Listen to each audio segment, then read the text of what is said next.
있어서 참 주님 앞에 감사됩니다. 그리고 이제 오늘 아까 인사드렸지만 우리 성남 수정교회에서 우리 자매님들이 이렇게 오셨어요. 좋은 제주 여행 되시고 또 한 분은 제주도에 그 이렇게 내려와서 사시는 것으로 제가 들었거든요. 그렇게 이제 연락을 받았는데 종종 어느 분인지 모르겠지만 예. 제주도에서 이제 사시는 거죠? 네. 그래서 이제 앞으로 종종 뵙게 될 것을 기대하게 됩니다. 제주도에 모임이 세 군데 있는데 저희가 제일 좋아요. 아마 아셔서 오셨을 거예요. 네, 자주 뵀으면 좋겠습니다. 오늘 말씀 교재를 좀 하도록 하겠습니다. 오늘 말씀 본문은 마태복음 20장입니다. 마태복음 20장. 원래 17절부터이긴 한데 그건 생략하고 20절부터 34절까지이지만 20절부터 28절까지만 읽겠습니다. 나머지 앞뒤에 있는 부분들은 잠깐 언급만 하고 20절부터 28절까지인데요. 교독을 한번 하도록 하겠습니다.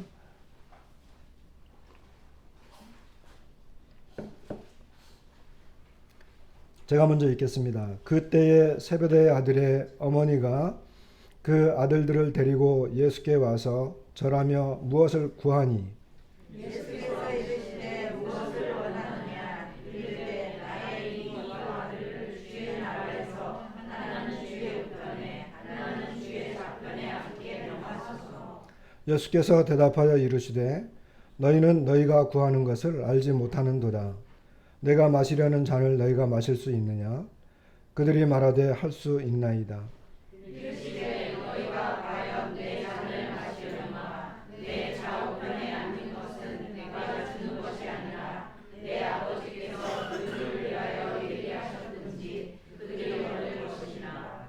열 제자가 듣고 그 두 형제에게 대하여 분이 여기거늘 예수께서 제자들을 불러다가 이르시되 이방인의 집권자들이 그들을 임의로 주관하고 그 도관들이 그들에게 권세를 부리는 줄을 너희가 알거니와. 너희 중에는 그렇지 않아야 하나니 너희 중에 누구든지 크고자 하는 자는 너희를 섬기는 자가 되고 너희 중에 누구든지 으뜸이 되고자 하는 자는 너희의 종이 되어야 하리라. 다 같이 읽겠습니다. 28절 시작. 인자가 온 것은 섬김을 받으려 함이 아니라 도리어 섬기려 하고 자기 목숨을 많은 사람의 대속물로 주려 함이니라. 네. 사실 지난주 우리 이제 줌으로 이렇게 모이면서 그 지난주에 이제 그 19장 후반부와 20장에 있는 포도원을 품꾼 비유를 말씀을 드렸는데 그 굉장히 중요한 내용들이었어요. 그리고 이제 오늘 그 20장 20절부터 34절까지의 내용인데 우리가 이제 5월 달에는 가정의 달이기 때문에 가정에 관계된 이런 내용을 잠깐 교제했었고요. 이제 하던 대로 마태복음 그 내용을 계속 진행을 시켜 나가겠습니다. 우리 지난 그 시간에 했던 내용들을 잠깐 그 복습을 좀 하는 것이 좋겠습니다. 이게 어차피 연결되는 내용들이니까 그렇습니다. 오늘 제목은 이제 하나님 나라에 기득권은 없다입니다. 19장에 보시면 19장 그 16절 여기에 그 부자 청년이죠. 부자 청년이 예수님에게 와서 내가 무슨 선한 일을 하여 영생을 얻겠습니까? 이런 내용에 대해서 이제 주님이 대답하시고 그리고 20장 포도원에 품꾼 이 비유도 그 말씀과 연관되어지는 이런 말씀이라고 했습니다. 그런데 지난 시간에 본 대로 마태복음 19장 16절에 보면 그 영생을 얻으리까라고 하는 이 단어 그리고 23절에 보면 부자는 천국에 들어가기가 어렵다. 24절에는 부자가 하나님의 나라에 들어가는 것보다 쉽다. 25절에 누가 구원을 얻을 수 있습니까? 29절에 영생을 상속하리라. 이와 같은 내용들을 이제 이 본문 안에 나오거든요. 그래서 영생, 그리고 천국에 들어가는 것, 하나님의 나라에 들어가는 것, 구원을 얻는 것, 영생을 상속하는 것, 이와 같은 내용들은 같은 본문 안에서 이 내용이 의미가 같은 의미들이에요. 그런데 이제 그 특별히 이제 23절에 마태복음인 천국이라고 하는 단어가 많이 나오지만 24절에 하나님의 나라가 반복되면서 천국과 하나님의 나라는 또 같은 의미인 것을 알게 되고, 오늘날 우리가 많이 쓰는 단어는 뭡니까? 여기에서 보통 우리가 구원받았습니까? 그러죠? 그리고 뭐 이렇게 영원한 생명을 얻었습니까? 주로 이런 단어를 많이 쓰는데, 이런 단어들은 이제 그 사도들의 서신서를 통해서, 그리고 이제 교회 시대 이제 조금 지나가면서 이런 단어들이 우리들에게 익숙했고 사도들이 많이 사용을 했습니다. 그러나 이제 주님은 그 처음에 마태를 통해서 기록할 때 이런 영생, 천국, 하나님 나라, 구원받는 것, 영생을 상속하는 것, 이와 같은 내용들이 다 같은 의미다라고 하는 것을 말씀을 드렸고, 특별히 이제 19장에서는 두 부류의 사람이 나옵니다. 그죠? 청년 부자가 나왔죠. 청년 부자. 이 사람은 주님에게 와서 그 영생을 얻는 것에 대해서 이렇게 말씀을 드렸는데, 주님이 그에게 그 소유를 팔아서 가난한 자들에게 주라. 그리하면 하늘에서 보화가 내게 있다. 그리고 와서 나를 따르라. 그러니까 청년이 재물이 많으니까 이 말씀을 듣고 근심하며 갔다. 이런 내용이었습니다. 이 청년은 특별히 이게 하늘이라고 하는 것은 하나님 나라를 약간 이렇게 변형시켜서 말씀하는 거라고 보면 좋아요. 물론 이제 물리적인 하늘일 수도 있지만, 그러나 왜냐하면 이제 여기 베드로와 제자들이라고 하는 내용에 보면 세상이 새롭게 된다라고 하는 이런 새로운 세대, 우리에게 이제 오는 이런 시대에 그런 그 하나님 나라의 물리적인 이런 하나님 나라가 분명히 있기 때문에, 이 하늘이라고 하는 것은 물리적인 하나님 나라야. 그리고 하늘에 있는 하늘 나라도 될 수 있겠지만, 여기서는 이제 하나님의 나라, 주님이 지금 이미 주님이 이 땅에 오심으로 도래한 그 하나님의 나라를 이야기합니다. 그럼에도 불구하고 이 청년은 결국 근심하면서 가게 되잖아요. 그런데 베드로와 제자들은 상황이 좀 달랐습니다. 베드로가 분명히 이야기했어요. 우리가라고 하는 것은 제자들을 포함해서 주님을 따라다녔던 이제 제자들을 말하잖아요. 모든 것을 버리고 주님을 따랐습니다. 우리가 무엇을 얻겠습니까? 그러니까 예수님께서 분명하게 대답하셨어요. 이 내용은 마가복음과 누가복음의 병행 구절에는 나와 있지 않지만, 이 내용은 아마 마태의 기록들 중에서 유대적인 성향이 굉장히 강하기 때문에 이 내용이 아마 들어온 것 같아요. 그런데 분명하게 말씀드리기를, 세상이 새롭게 되어 인자가 자기 영광의 보좌에 앉을 때에 나를 따르는 너희도 12보좌에 앉아 이스라엘 12지파를 심판할 것이다. 그래서 이 제자들은 나중에 이제 교회가 형성이 되고 유대인들에게 복음을 전하잖아요. 사도들이 다 유대인들에게 복음을 먼저 전하죠. 그럼에도 불구하고 유대인들은 거절하고 주님을 거절했고 복음을 거절했습니다. 예수님의 이름을 거절했죠. 그렇기 때문에 유대인들을 심판할 수 있는 특권이 이 제자들에게 분명히 있어요. 그들을 이제 심판할 수 있을 것입니다. 그러나 여기서 우리가 중요하게 볼 수 있는 것은, 주님께서 모든 것을 버리고 자기를 따른 제자들에게 분명하게 보좌를 약속하셨다는 것입니다. 그래서 주님을 떠나가 버린 사람하고 이 사람은 주님의 제자로서의 자격이 합당한 사람이 아니었어요. 그러나 분명하게 주님을 따른 이 제자들에 대해서 그리고 이런 그 사람들에 대해서 주님은 그들에게 약속을 하시는 것을 우리가 분명히 보게 되었습니다.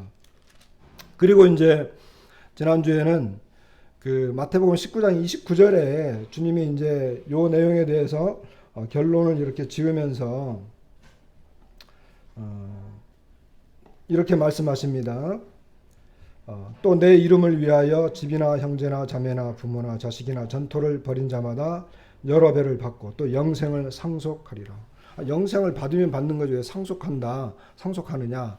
앞에서 이제 넘어가긴 했지만 이것은 아마 하나님 나라를 이렇게 유업으로 받는 그와 같은 것을 말하는 거죠. 그런데 마태복음에서는 내 이름을 위하여 다 버린 이런 사람들을 말하는 것이고, 마가복음에는 나와 복음을 위하여, 똑같은 병행 구절입니다.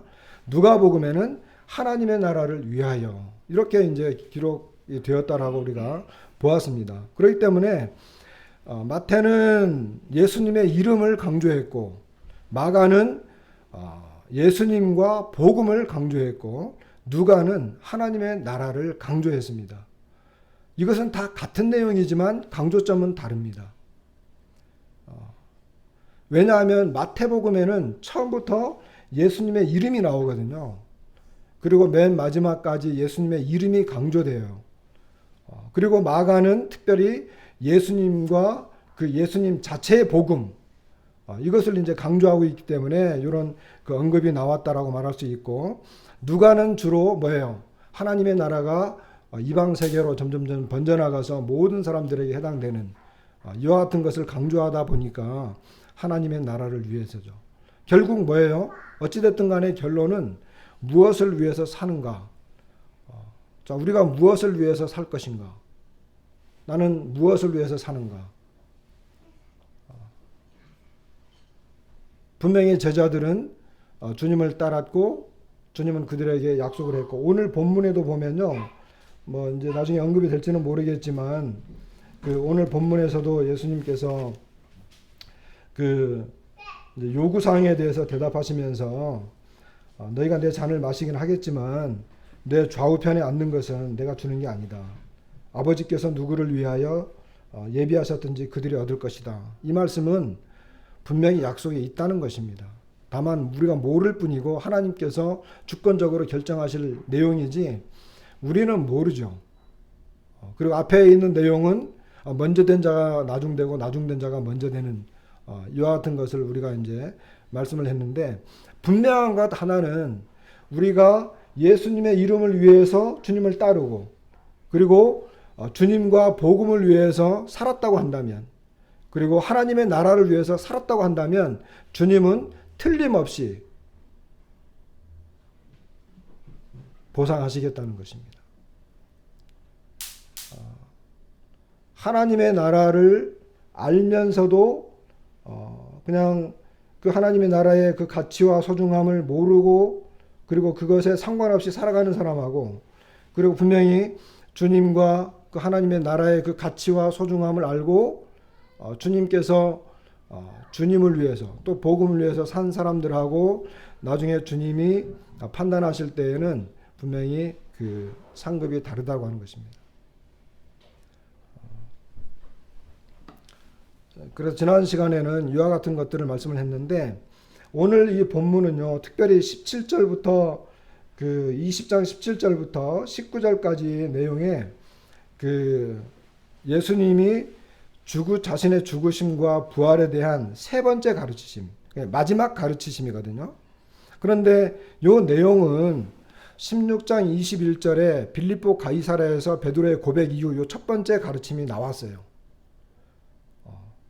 그러니까 내가 예루살렘에 가면 거기에서 대제사장들과 서기관들에게 넘겨지고 그들에 의해서 그들이 죽이기로 결의하고 이방인들에게 넘겨질 것이다. 십자가에 못 박혀 죽을 것이다 라고 하는 이와 같은 가르침을 빌립보 가이사랴에서 베드로의 고백 이후에 처음 주어졌잖아요.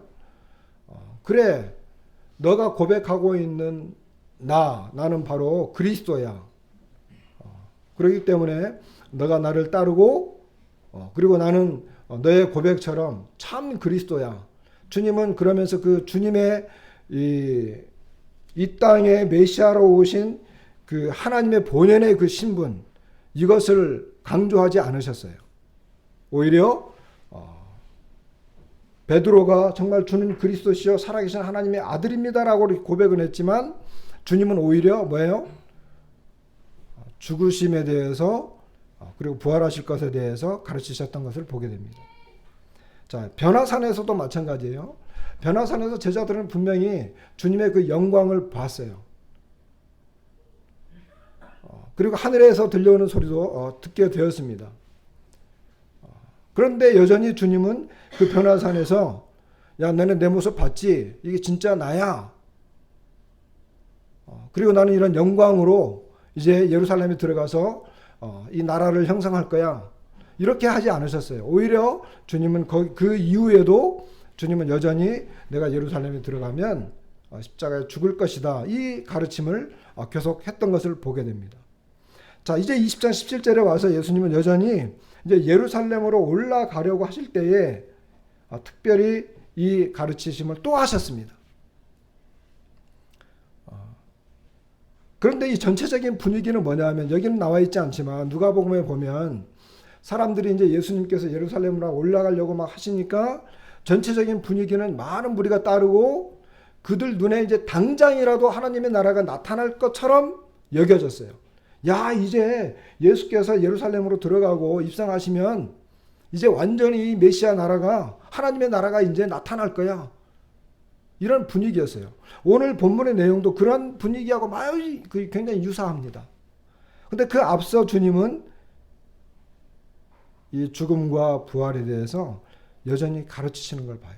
그러니까 제자들이 실제로 고백했고 목격했고 앞으로 나타날 그런 어떤 상황들을 생각해 볼 때 하나님의 나라가 영광 가운데 나타날 것을 기대했지만 주님은 계속해서 연거푸 3번이나 이 내용이 그때 고비고비마다 이 자신의 죽으심과 부활에 대해서 가르치시는 것을 보게 됩니다.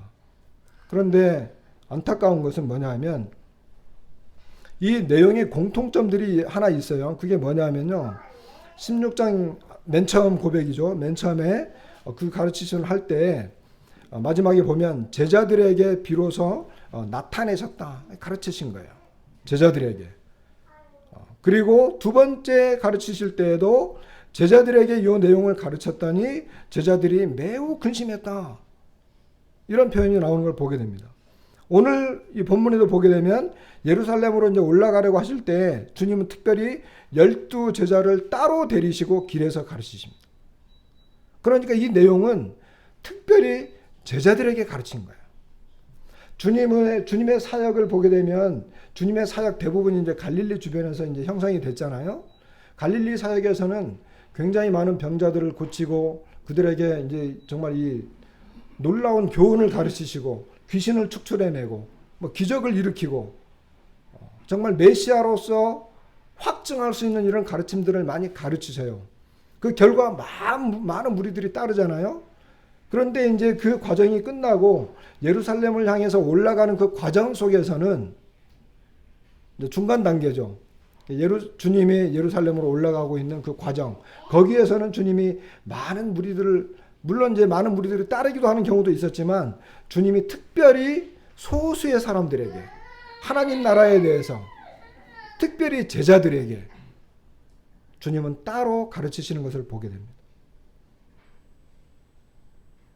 그런데 정말 우리는 이 내용을 너무나 잘 알고 있기 때문에 그냥 그런가 보다 하지만 그 당시에 주님을 따르고 같이 이렇게 가던 이 제자들에게 이 내용은 주님이 심도 있게 분명히 말씀하셨음에도 불구하고 제자들의 눈이 가리워져 있던 걸 보게 됩니다.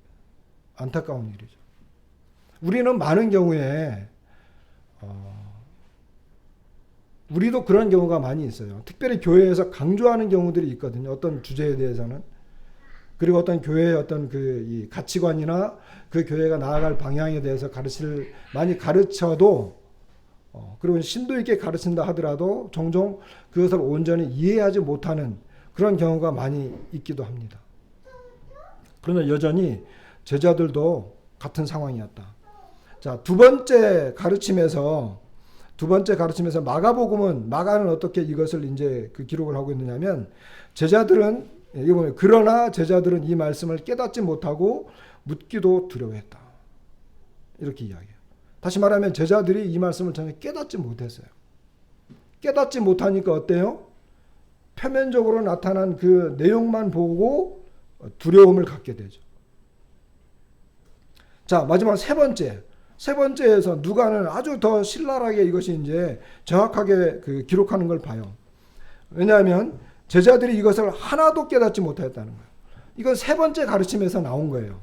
마태는 이런 내용이 이제 안 나왔지만 마가와 누가는 이것을 정확하게 기록을 했어요. 자세히 표현했어요. 제자들이 이것을 하나도 깨닫지 못하였으니 그 말씀이 감추었으므로 그들의 그 이르신 바를 알지 못했다는 거예요. 그러니까 주님께서 이제 예루살렘으로 올라가고 있는 그 분명한 목적, 그리고 주님께서 이제 오늘 본문에서 나오지만은 주님께서 예루살렘에 올라가는 이유 굉장히 중요하잖아요. 목적지가 예루살렘이잖아요. 그리고 거기에서 이제 어떠한 일이 벌어질 것을 주님은 다 알고 계시는데 그 내용들에 대해서 제자들에게 자세하게 설명을 했고 3번이나 이야기했음에도 불구하고 그들은 이것이 전혀 깨달음이 오지 않았다는 거예요.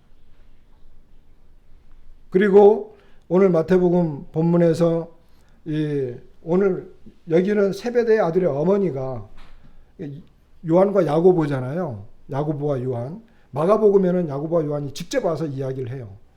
그리고 여기 어머니가 이야기했지만 주님의 대답은 너희가 22절에 보면 너희는 너희가 구하는 것을 알지 못하는도다. 이렇게 이야기하는 걸 보면 제자들에게 직접 이야기하시는 걸 보게 돼요. 그러니까 제자들은 지금 이 순간까지도 그들은 깨닫지 못하고 있었던 거예요. 뭐에 대해서? 주님의 죽으심과 부활에 대해서. 그리고 그것이 하나님 나라와 관계된 것에 대해서 전혀 깨닫지 못하고 있는 거예요. 이것이 문제가 된 것이었습니다. 그런데 아까 공통점을 이야기하면서 주님의 마음에는 지금 누가 있어요? 사실 주님은 예루살렘에 가서 십자가에 죽으시고 부활하실 것을 아셨지만 예루살렘 가는 그 과정 속에서는 주님의 마음에는 계속해서 제자들에게 있었어요. 제자들이 요 내용에 대해서 분명하게 알기를 원했어요.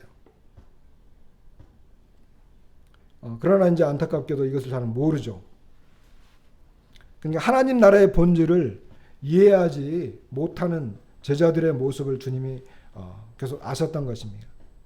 그리고 주님은 우리가 정말 알아야 될 것을 알기를 원하셨습니다. 그래서 아까 이제 우리가 본 것처럼 이 요한과 야고보 세베대의 아들들의 어머니가 이제 와가지고 무엇을 구하잖아요. 그런데 21절에 주님이 무엇을 원하느냐. 그러니까 이 두 아들이 있는데 주님의 나라에서 주의 우편에 하나는 주의 좌편에 앉게 명하십시오. 그러니까 너희가 구하는 걸 알지 못한다. 계속해서 주님은 그들이 알지 못하는 것을 언급을 했어요. 마태복음 오늘 그 후반부는 제가 읽지 않았습니다만은 여리고에서 두 사람의 맹인 바디메오잖아요. 우리가 알고 있기로. 요 내용이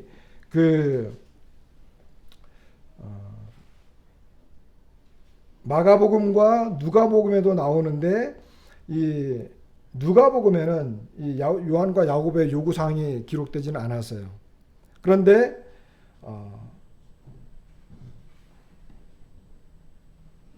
내용의 흐름을 보았을 때 누가복음에서 여리고에서 주님은 뭐예요? 여리고에서 이 바디메오의 소경을 눈을 뜨게 해준 사건이 있고 특별히 여리고에서는 삭개오 이야기가 나오잖아요. 그죠? 삭개오 이야기가 나온 다음에 열 문화의 비유 이야기가 나와요. 그런데 마태와 마가는 특별히 이 내용을 언급을 했고 누가복음도 이 맹인 두 사람 고친 내용에 대해서 언급을 해요. 그래서 19장에서는 두 사람, 그러니까 부자 청년과 베드로와 제자들 두 부류의 사람이 비교가 됐는가 하면 지금 제자들에 대한 핵심적인 내용을 가르칠 때 여기에서는 제자들과 맹인 두 사람, 이 사람들이 비교가 되고 있는 걸 봅니다. 우리가 보통 말씀을 이제 저도 예전에 계속 그렇게 했고 그렇게 이제 뭐 주로 이야기했죠. 보통 우리가 보게 되면 이런 내용들은 단락을 나누어 가지고 맹인 두 사람 여리고니까 여리고 멸망의 도성이고 거기는 소망이 없는 그런 도시, 우리가 살고 있는 이 죄 많은 세상이다. 맹인들은 뭐 날 때부터 소경이었으니까 이 사람들은 그 거지였고 가난한 사람들이었고 소망 없는 사람들이었고 어두움과 죄악 속에 갇혀 있는 사람들인데 예수님을 만나서 그들의 눈이 떠졌다. 그래서 주님을 따르게 됐다. 복음적인 부분을 우리가 접근하잖아요. 물론 맞습니다. 그렇지만 많은 사건들이 있는 중에 특별히 이 내용이 지금 제자들에 대해서 이제 하나님 나라의 보호자 이야기를 하면서 이 내용이 언급이 됐다라고 하는 것은 우리에게 뭔가 이야기해주고 싶은 내용이 또 있다는 거예요. 그게 뭐냐 하면 자, 제자들, 특별히 두 제자의 어머니, 이 두 제자가 와서 무엇을 구했습니다. 여기 맹인들도 뭔가를 구했어요. 오히려 이 사람들은 굉장히 부르짖으면서 우리를 불쌍히 여기소서 다윗의 자손이여 뭔가 구했잖아요. 동일하게 주님이 예수께서 무엇을 원하느냐. 이 맹인들에게도 내가 너희에게 무엇을 하여 주기를 원하느냐. 제자들은 너희가 구하는 것을 알지 못한다. 그런데 주님이 맹인들에게 대해서는 맹인들이 우리의 눈뜨기를 원하나이다. 이런 내용이 언급이 되어지는 걸 봐요. 그렇다고 한다면 마태의 어떤 그 심중에 그리고 마가와 누가의 어떤 심중 속에는 뭐가 있느냐 하면 아직까지도 깨닫지 못하고 어두워진 채로 하나님 나라의 본질이 무엇인지 우리 주님께서 이 땅에 오신 목적이 무엇인지를 정확하게 이해하지 못하고 깨닫지 못하는 제자들을 훈육하기 위한 실제적인 가르침이었습니다.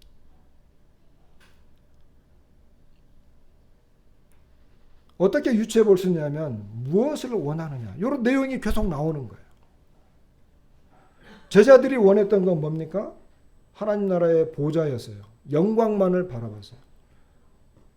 주님은 분명히 두 번째 사건에서 영광의 이 변화산상에서 영광의 모습을 가지고 본연의 모습을 보여준 다음에 제자들에게 내가 예루살렘에 가면 십자가에서 죽을 것이다. 이 이야기를 했음에도 불구하고 그들이 깨닫지 못했거든요.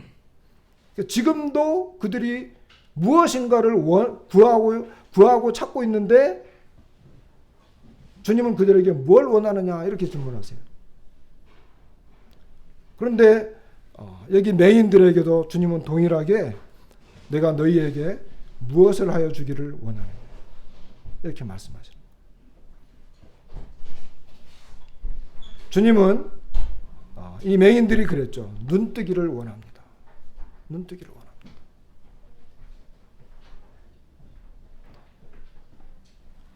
정말로 이 하나님 나라의 본질에 대해서 눈이 떠지기를 주님이 원하시는 거예요.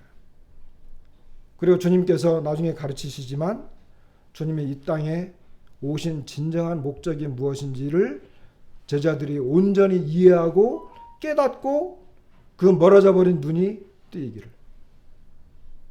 마가복음에서는 주님께서 아마 여러분 그런 내용을 아실 거예요. 마가복음에는 이 제자들 우리가 이제 이번 주 수요일부터는 마가복음 공부할 거잖아요. 그런데 마가복음에서는 주님과 제자들과의 계속적인 갈등이 나타나는 걸 봐요. 주님은 제자들에게 제자도를 가르치기를 원하지만 제자들은 계속해서 실수하거든요. 믿음이 없는 것을 드러내거든요. 책망받기도 하거든요. 그러다가 예수님이 그 어떤 그 눈먼 사람을 고쳐줍니다. 처음에 이렇게 그 흙을 이겨가지고 눈을 했더니 잘 안 보여요. 뭐가 보이냐 그랬더니 나무 같은 것들이 막 걸어가는 것이 보입니다. 주님 두 번째 안수해가지고 온전히 치료해 주시잖아요.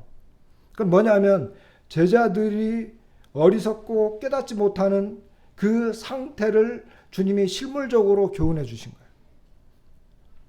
제발 눈 좀 떠서 제대로 보라는 거예요. 그런데 여기의 흐름도 마찬가지예요. 맹인들은 분명히 이야기했어요. 우리의 눈 뜨기를 원하나이다. 이것은 어떻게 보면 보기를 원합니다. 이것도 되지만 눈이 떠지기를 원합니다. 이런 걸 보게 되면 우리는 아직까지도 이해하지 못하고 깨닫지 못하고 있는 이 같은 어리석은 상태에서 제자들이 계속해서 영광만 바라보고 주님의 보좌만 생각하고 있었어요. 아직 제대로 보지 못하고 있는 거예요. 주님께서 이제 제자들을 이제 25절에 보니까 예수께서 제자들을 불러다가 이르시되, 그런 이야기를 하니까 그 우편에 좌우편에 앉는 이야기를 하니까 주님이 좌우편에 앉는 거에 대해서 아버지께서 예비하셨다. 그들이 얻을 것이다. 그러니까 형제들이 듣고 두 형제에 대해서 분이 여겼잖아요. 24절에. 이것을 뭐냐 하면 요구했던 형제들도 마찬가지, 그리고 분하게 여기는 형제들도 마찬가지예요. 여러분, 만일에 두 형제가 주님, 제가 주님 보좌 우편에 앉겠습니다. 주님 좌편에 앉겠습니다. 그럴 때 나머지 제자들이 정말 하나님 나라의 본질과 우리 주님이 이 땅에 오신 목적을 정확하게 이해하고 있는 제자들이었다고 한다면 분낼 필요가 없어요. 그래, 너가 앉아. 그래, 너가 마땅히 거기 앉을 자격이 있어. 나는 그냥 주님만 따라갈 거야. 주님의 고난의 그 자리에까지 난 갈 거야. 나는 나의 목적은 거기에 있지, 거기 앉는 거 별로 관심 없어. 너가 거기 앉는 거는 뭐 나는 상관없어. 이렇게 해야지 정상적이잖아요. 그런데 똑같이 분을 내는 거예요. 뭐냐면 다 똑같은 거예요. 아직까지도 어둠 속에 있는 거예요. 보지 못하고 있는 거예요. 눈이 감기어져 있는 거예요.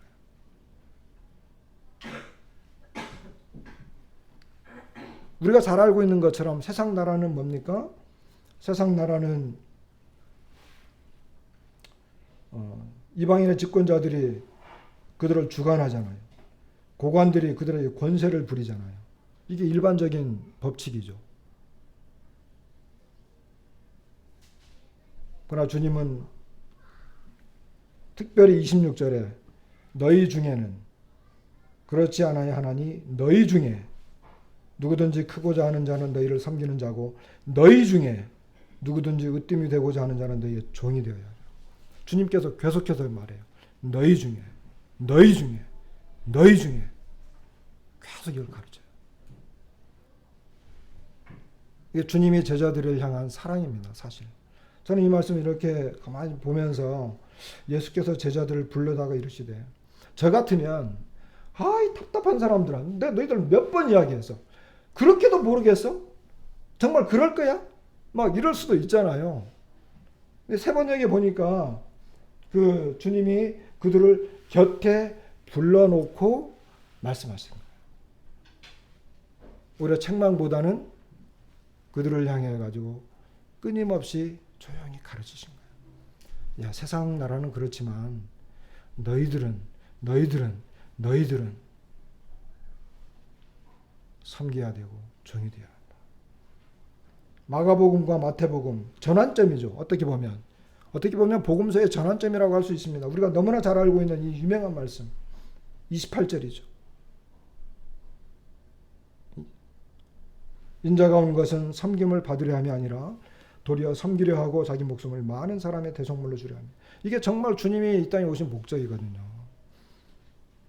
이게 하나님 나라에 사시는 본질입니다.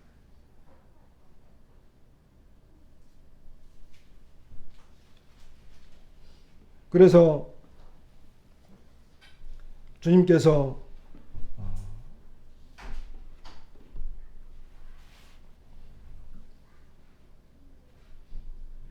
제자들에게 인자가 온 것은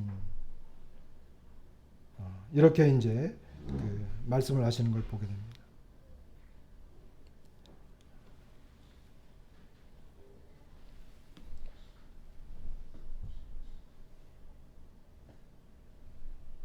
그러면서 이 맹인들의 눈 고치는 사건이 나타나거든요. 예수께서 불쌍히 여기사 그들의 눈을 만지시니 곧 보게 되어 그들이 예수를 따릅니다.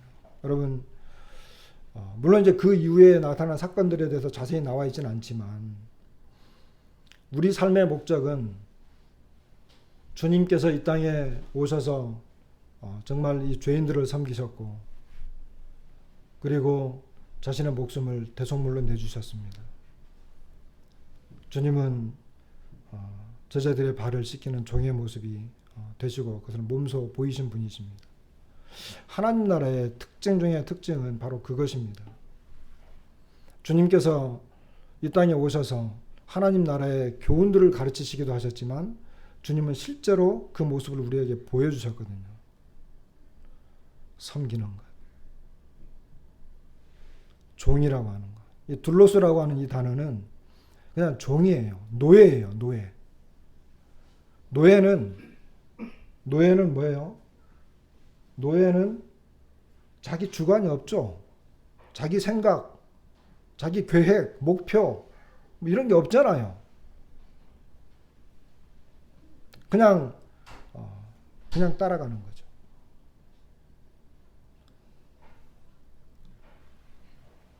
얼마나 놀라운 모습입니까? 주님께서 맹인들의 눈을 이렇게 만지셔 보니까 그들이 곧 보게 되었어요. 그리고 그들이 예수님을 따릅니다. 바로 이거죠. 주님이 가시는 곳이라고 한다면, 주님이 계시는 곳이라고 한다면, 주님이 원하시는 삶이 그거라고 한다면 그것을 정확하게 보았다는 거예요. 물론 여기에 그런 구체적인 내용들은 나와 있지 않지만 정말 우리가 원하고 바라봐야 되는 것, 주님께서 너가 정말 무엇을 원하느냐, 내가 무엇 하기를 원하느냐, 똑같이 제자들에게도 물어봤고 맹인에게도 물어봤거든요. 그때 주님, 제가 주님이 올라가시는 그 예루살렘에 가겠습니다. 그리고 하나님 나라의 본질을 이해해서 제가 섬기는 자로 살겠습니다. 저는 다만 주님의 종입니다. 그래서 예수님을 따르는 거죠. 우리의 간절한 기도와 목표, 그게 뭡니까? 우리의 눈뜨기를 원하는 거죠. 하나님 나라를 제대로 보지 못하면 하나님 나라를 위해서 살 수 없습니다. 주님이 어떤 분이신가를 정확하게 보지 못하면 그 이름을 위해서 살 수가 없어요. 예수님이 곧 복음이거든요. 복음을 위해서 살겠다라고 하는 것도 예수님이 정확히 어떤 분인지를 이해하지 못하면 그분을 보고 따라갈 수가 없어요. 그런데 맹인은 어때요? 눈이 뜨니까 정확하게 봤거든요. 그리고 예수를 따르게 됩니다. 우리의 기도와 소원도 그것입니다. 주님, 우리의 눈뜨기를 원합니다. 제가 주님을 정확하게 보기를 원합니다.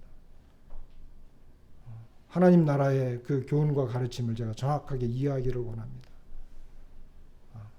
이와 같은 것들이 오늘 본문에 나와 있는 이런 내용 속에들 많이 나타나 있는 걸 보게 됩니다. 자, 우리는 하나님 나라 안에 살고 있습니다. 우리의 삶은 소망이 있고 또 이 물리적인 하나님 나라를 우리가 소망 가운데 기다리고 있습니다. 그러나 실제 하나님의 나라는 예수님께서 이 땅에 오신 이후로 도래했어요. 제자들이 중간에 이제 주님이 이제 부활하시기 전까지 이런 내용들에 대해서 다 이해하지 못하긴 했지만 우리는 이 내용들을 이해하고 있잖아요. 그렇기 때문에 누가가 기록한 것처럼 하나님 나라를 위해서 살아가는 것. 그것이 주님의 이름을 위해서 사는 것이고 주님과 나와 복음을 위해서 사는 것이고 우리가 또 이 세상을 살아가는 또 하나의 이유가 될 것입니다. 아무쪼록 하나님 나라의 특징이 무엇인지 그 본질이 무엇인지 정확하게 이해하는 저와 여러분들이 되기를 소망하게 됩니다. 말씀을 마치겠습니다.